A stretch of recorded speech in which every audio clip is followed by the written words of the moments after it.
Seringkali kita mendengar informasi terkait dengan orang yang jatuh di dalam kamar mandi. Dan kebanyakan masyarakat kita menganggap bahwa orang yang jatuh di dalam kamar mandi itu disebabkan karena serangan jantung. Apakah benar semua orang yang jatuh di dalam kamar mandi itu disebabkan karena serangan jantung? Atau ada faktor lain yang menyebabkan orang tersebut bisa terjatuh di dalam kamar mandi? Serta langkah apa yang harus kita lakukan ketika ada keluarga, sahabat, saudara, kerabat, teman kita yang jatuh di dalam kamar mandi? Dan hari ini Deska Kipal khusus mendatangkan seorang dokter yang akan ngebahas mengenai kenapa orang bisa terjatuh di dalam kamar mandi. Untuk itu, welcome to Deska Kipal.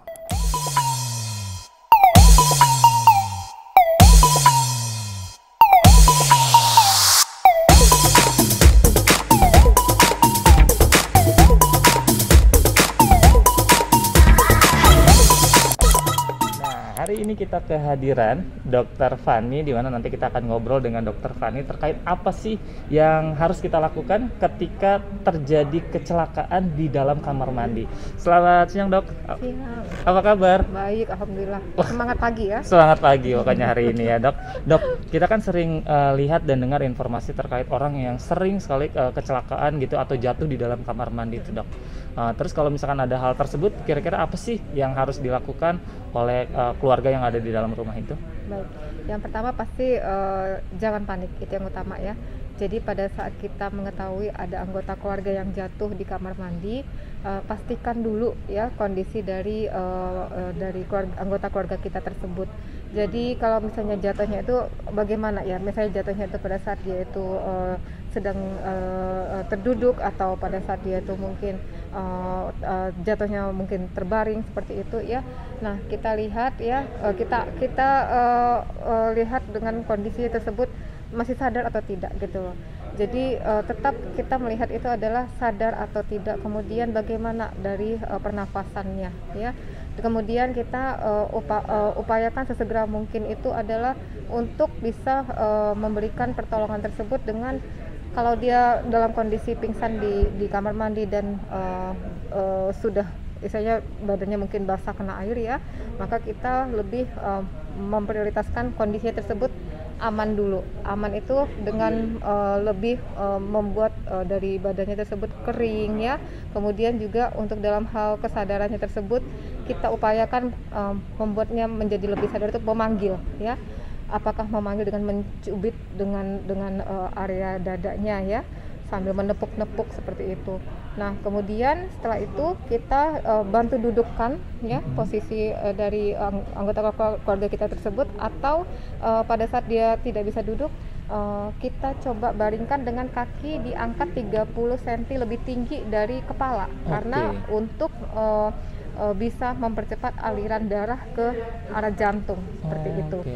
Nah, kalau kondisi sudah mulai sadar ya, nah kita bantu untuk dia itu apakah lebih nyaman duduk atau agak tiduran seperti tadi, dan diberi minuman hangat ya. Jadi kemungkinan untuk jatuh di kamar mandi ini bisa bermacam ya. Mungkin saja kepleset, atau mungkin punya riwayat yang sebelumnya itu kita mengetahui punya riwayat darah tinggi, hipertensi ya. Jadi ini juga harus antisipasi. Mohon untuk sering untuk cek tekanan darahnya yang memiliki riwayat hipertensi ya, setidaknya itu seminggu 1 kali atau 2 kali, untuk menghindari hal seperti ini. Karena jatuh di kamar mandi bisa saja karena mungkin sudah jarang untuk periksa tekanan darah, dan ini berakibat bisa terjadi stroke ya. Jadi ini yang harus kita antisipasi. Anggota keluarga kita sayangi mereka, dan kita ingatkan untuk selalu mengontrol kesehatannya.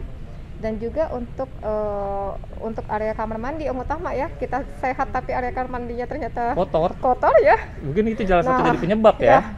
Ini juga harus kita antisipasi ya, jangan sampai kita sudah pede nih sehat dan lain-lain, ternyata area kamar mandi kita yang tidak aman ya, Betul. licin dan lain-lain seperti itu. Ya, kadang orang jatuh kan kadang bukan semata-mata hanya karena penyakit ya dok Iya. ya, mungkin bukan gara-gara semata-mata karena jantung, mungkin Iya. gara-gara kondisi kamar mandinya Iya, yang benar, licin ya benar, kan. benar. Cuma asumsi orang ketika ada orang yang jatuh di kamar mandi pasti opininya adalah wah kena jantung gitu Nah, kan.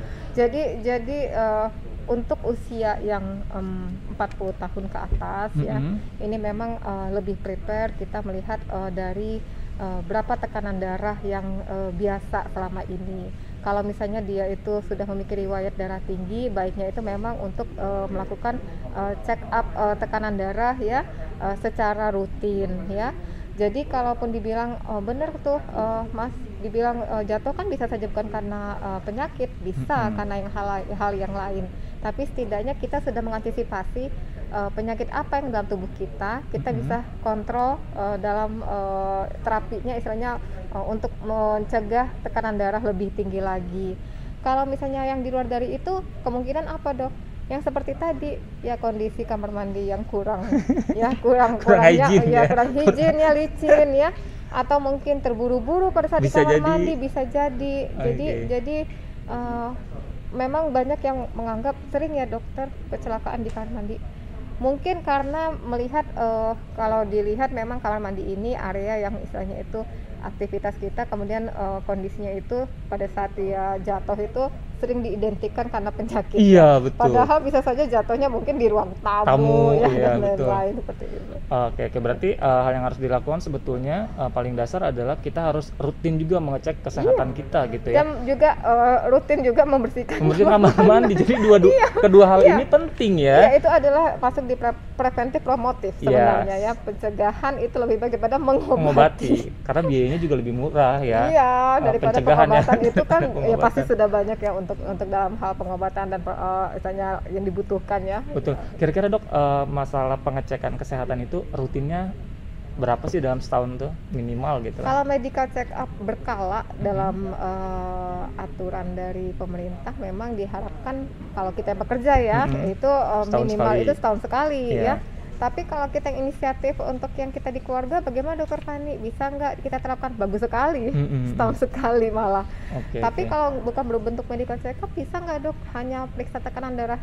Bisa dong. Sekarang kita sudah punya ya istilahnya alat tekanan darah digital ya.